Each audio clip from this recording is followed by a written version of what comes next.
हे संजय, धर्मभूमि कुरुक्षेत्र में एकत्रित युद्ध की इच्छा वाले मेरे पांडु के पुत्र ने क्या किया? संजय बोले, उस समय राजा दुर्योधन ने विवकार रचना युक्त पांडवों की सेना को देखकर और द्रोणाचार्य के पास जाकर यह वचन कहा। हे आचार्य, आपके बुद्धिमान शिष्य ध्रुपद पुत्र धृष्टद्युम्न के द्वारा विवकार खड़ी की हुई पांडुपुत्र की इस भारी सेना को देखिए।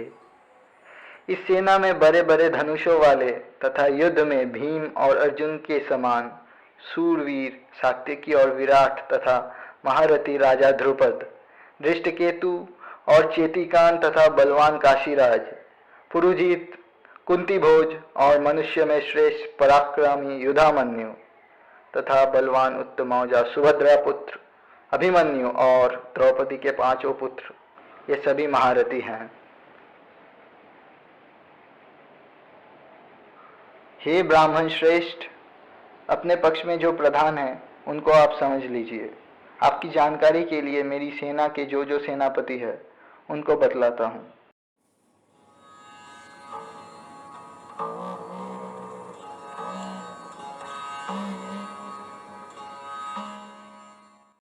आप द्रोणाचार्य और पितामह भीष्म तथा कर्ण और संग्राम विजयी कृपाचार्य तथा वैसे ही अश्वत्थामा, विकर्ण और सोमदत्त का पुत्र भूरिश्रवा और भी मेरे लिए जीवन की आशा त्याग देने वाले बहुत से शूरवीर, अनेक प्रकार के अस्त्रों शस्त्रों से सुसज्जित और सबके सब युद्ध में चतुर हैं।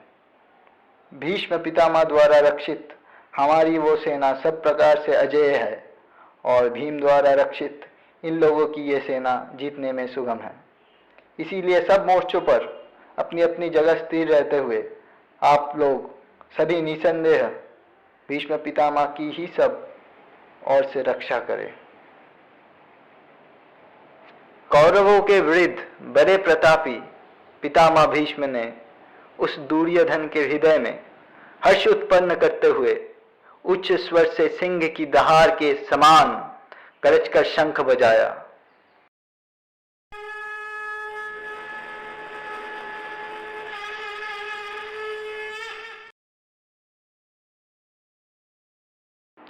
इसके पश्चात शंख और नगारे तथा ढोल, मृदंग और नरसिंघे आदि बाजे एक साथ ही बज उठे। उनका वो शब्द बड़ा भयंकर हुआ।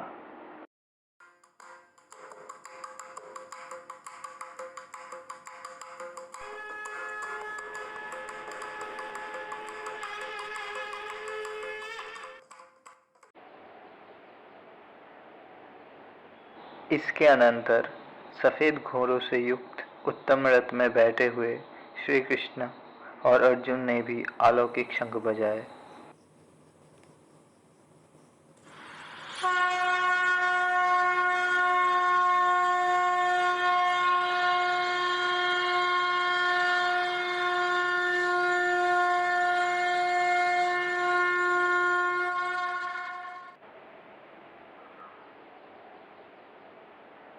श्री कृष्ण ने पांचजन्य नामक, अर्जुन ने देवदत्त नामक और भयानक कर्म वाले भीमसेन ने पौंड्र नामक महाशंख बजाया।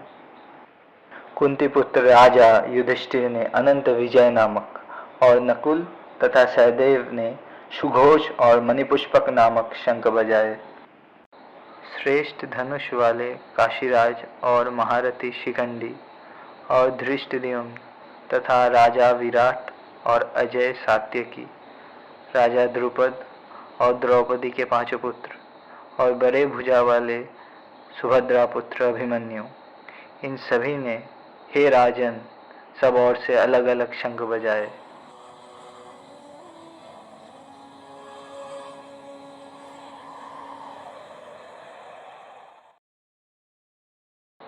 और उस भयानक शब्द ने आकाश और पृथ्वी को भी गुंजाते हुए धार्तराष्ट्रों के अर्थात आपके पक्ष वाले के हृदय विदीर्ण कर दिए।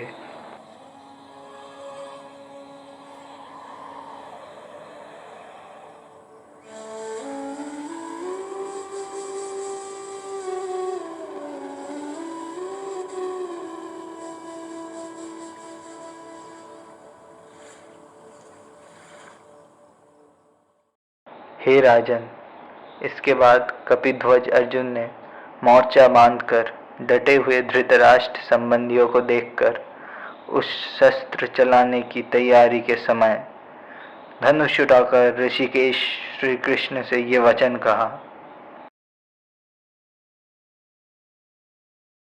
हे अद्युत, मेरे रथ को दोनों सेनाओं के बीच में खड़ा कीजिए, और जब तक कि मैं युद्ध क्षेत्र में डटे हुए युद्ध के अभिलाषी इन विपक्षी योद्धाओं को भली प्रकार देख न लूँ कि इस युद्ध रूप व्यापार में मुझे किन किन के साथ युद्ध करना योग्य है, तब तक उसे खड़ा रखिए।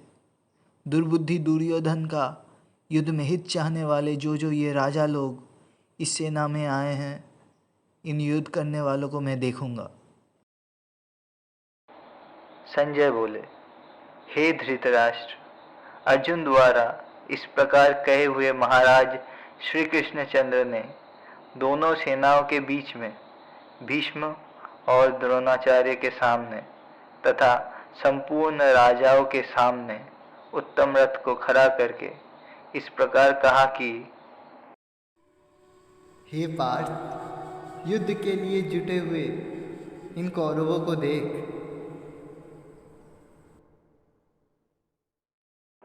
इसके बाद पृथापुत्र अर्जुन ने उन दोनों सेनाओं में स्थित ताऊ चाचों को, दादों परदादों को, गुरुओं को, मामाओं को, भाइयों को, पुत्रों को, पौत्रों को तथा मित्रों को, ससुरों को और शूद्रों को भी देखा। उन उपस्थित संपूर्ण बंधुओं को देखकर वे कुंती पुत्र अर्जुन अत्यंत करुणा से युक्त होकर शोक करते हुए ये वचन बोले। हे कृष्ण, युद्ध क्षेत्र में डटे हुए युद्ध के अभिलाषी इस स्वजन समुदाय को देखकर मेरे अंग शिथिल हुए जा रहे हैं और मुख सूखा जा रहा है तथा मेरे शरीर में कंप और रोमांच हो रहा है। हाथ से गांडीव धनुष गिर रहा है और त्वचा भी बहुत जल रही है तथा मेरा मन भ्रमित हो रहा है, इसीलिए मैं खड़ा रहने को भी समर्थ नहीं हूँ। हे केशव, मैं लक्षणों को भी विपरीत देख रहा हूँ तथा युद्ध में स्वजन समुदाय को मारकर कल्याण भी नहीं देखता। हे कृष्ण, मैं ना तो विजय चाहता हूँ और ना राज्य तथा सुखों को ही। हे गोविंद, हमें ऐसे राज्य से क्या प्रयोजन है अथवा ऐसे भोगों से और जीवन से भी क्या लाभ है। हमें जिनके लिए राज्य, भोग और सुख आदि अभिष्ट है, वही ये सब धन और जीवन की आशा को त्याग कर युद्ध में खड़े हैं। गुरुजन, ताऊ चाचे, लड़के और उसी प्रकार दादे, मामे, ससुर, पौत्र, साले तथा और भी संबंधी लोग हैं। हे मधुसूदन, मुझे मारने पर भी अथवा तीनों लोगों के राज्य के लिए भी मैं इन सबको मारना नहीं चाहता, फिर पृथ्वी के लिए तो कहना ही क्या। हे जनार्दन, धृतराष्ट्र के पुत्रों को मारकर हमें क्या प्रसन्नता होगी। इन आतताइयों को मारकर तो हमें पाप ही लगेगा। अतः हे माधव, अपने ही बांधव धृतराष्ट्र के पुत्रों को मारने के लिए हम योग्य नहीं हैं, क्योंकि अपने ही कुटुंब को मारकर हमें कैसे सुखी होंगे। यद्यपि लोभ से भ्रष्टचित्त हुए ये लोग कुल के नाश से उत्पन्न दोष को और मित्रों से विरोध करने में पाप को नहीं देखते, तो भी हे जनार्दन, कुल के नाश से उत्पन्न दोष को जानने वाले हम लोगों को इस पाप से हटने के लिए क्यों नहीं विचार करना चाहिए। कुल के नाश से सनातन कुल धर्म नष्ट हो जाते हैं। धर्म के नाश हो जाने पर संपूर्ण कुल में पाप भी बहुत फैल जाता है। हे कृष्ण, पाप के अधिक बढ़ जाने से कुल की स्थितियाँ अत्यंत दूषित हो जाती हैं। और हे आरोग्य, स्थितियों के दूषित हो जाने पर वर्ण संकर उत्पन्न होता है। वर्ण संकर कुलघातियों को और कुल को नरक में ले जाने के लिए होता है। लुप्त हुए पिंड और जल की क्रिया वाले अर्थात श्राद्ध और तर्पण से वंचित इनका पितर लोग भी अधोगति को प्राप्त होते हैं। इन वर्ण संकर कारक दोषों से कुलघातियों के सनातन कुल धर्म और जाति धर्म नष्ट हो जाते हैं। हे जनार्दन, जिनका कुल धर्म नष्ट हो गया है, ऐसे मनुष्यों का अनिश्चित काल तक नरक में वास होता है, ऐसा हम सुनते आए हैं। हम लोग बुद्धिमान होकर भी महान पाप करने को तैयार हो गए हैं, जो राज्य और सुखों के लोभ से सज्जनों को मारने के लिए उद्धत हो गए हैं।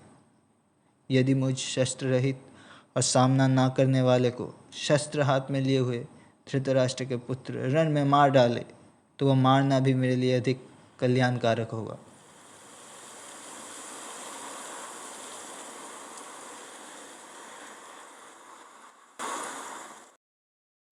संजय बोले। रणभूमि में शोक से उद्धत मन वाले अर्जुन इस प्रकार कहकर बाण सहित धनुषों को त्याग कर रथ के पिछले भाग में बैठ गए।